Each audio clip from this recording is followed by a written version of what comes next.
আপনার পরিবার কিংবা আপনার বাড়ির কাউকে যদি কখনো জিনে আক্রমণ করে বসে, আসর করে বসে,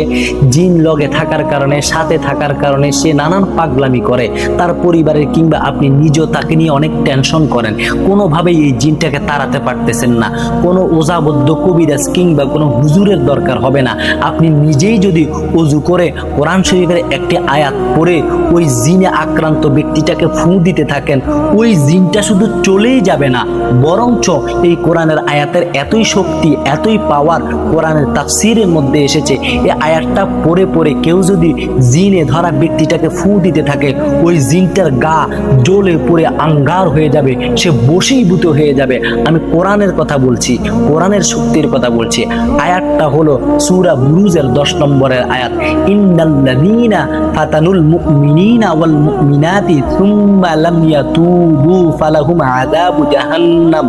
ওয়া লাহুম আযাবুল হারিক।